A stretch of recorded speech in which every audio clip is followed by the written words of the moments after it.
सदाशिव, शिव और रुद्र में अंतर, एक गूढ़ रहस्य। हिंदू धर्म में भगवान शिव को अनेक रूपों में वर्णित किया गया है। 3 प्रमुख स्वरूप सदाशिव, शिव और रुद्र अलग अलग दार्शनिक और लौकिक स्तरों पर पूजे जाते हैं। इनका भेद समझना अत्यंत आवश्यक है, क्योंकि प्रत्येक स्वरूप की अपनी विशिष्ट भूमिका और महत्व है। पहला स्वरूप सदाशिव, परब्रह्म स्वरूप। सदाशिव को शिव का उच्चतम और शाश्वत स्वरूप माना जाता है। ये शिव के निराकार और सर्वोच्च चेतना रूप का प्रतिनिधित्व करता है। सदाशिव को अद्वैत तत्व का प्रतीक माना जाता है, जो सृष्टि, स्थिति और संहार से परे है। सदाशिव को पंचमुखी स्वरूप में दर्शाया जाता है, जो 5 शक्तियों का प्रतीक हैं: सृष्टि, सृजन, स्थिति, पालन, संहार, विनाश, तिरोभाव, माया या छिपाव और अनुग्रह, मोक्षदायिनी कृपा। वे अनादि और अनंत हैं तथा सभी रूपों और गुणों से परे हैं। तंत्र और शैव दर्शन में सदाशिव को परब्रह्म और सगुण निर्गुण तत्व के रूप में माना जाता है। वे सृष्टि के मूल कारण हैं और संपूर्ण ब्रह्मांड में चेतना के रूप में व्याप्त है। सदाशिव को केवल अत्यंत उच्च आध्यात्मिक अवस्था में प्राप्त किया जा सकता है। वे निराकार, शुद्ध चेतना और परम शांति के प्रतीक है। दूसरा स्वरूप शिव, सृष्टि के पालक और संहारक। भगवान शिव सदाशिव का सगुण स्वरूप माने जाते हैं। ये स्वरूप भक्तों के लिए सुलभ और पूजनीय है। शिव सृजन और संहार दोनों के प्रतीक हैं और उन्हें त्रिदेवों में एक प्रमुख स्थान प्राप्त है। शिव को ध्यानमग्न, कैलाश पर निवास करने वाले योगी के रूप में दर्शाया जाता है, जो सृष्टि के पालन और संतुलन में सहायक है।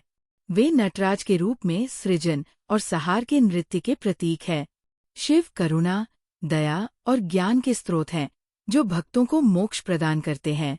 शिव माता पार्वती के पति और गणेश तथा कार्तिकेय के पिता है। वे पंचाक्षरी मंत्र नमः शिवाय के द्वारा पूजनीय हैं। वे काल, समय और महाकाल, समस्त समय के स्वामी भी है। शिव एक ऐसे देवता है जो साकार रूप में पूजे जाते हैं और जिनकी लीलाएं भक्तों को प्रेरणा देती है। तीसरा स्वरूप रुद्र, शिव का उग्र और विनाशकारी रूप। रुद्र शिव का सबसे उग्र और भयावह रूप है।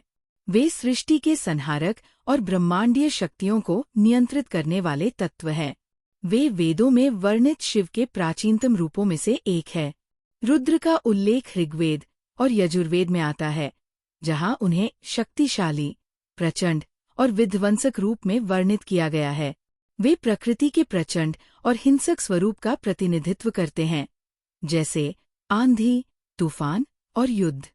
रुद्र का रूप भयंकर, जटाजूटधारी, तीसरी आंख से अग्नि प्रज्वलित करने वाले और तांडव करने वाले के रूप में वर्णित किया जाता है।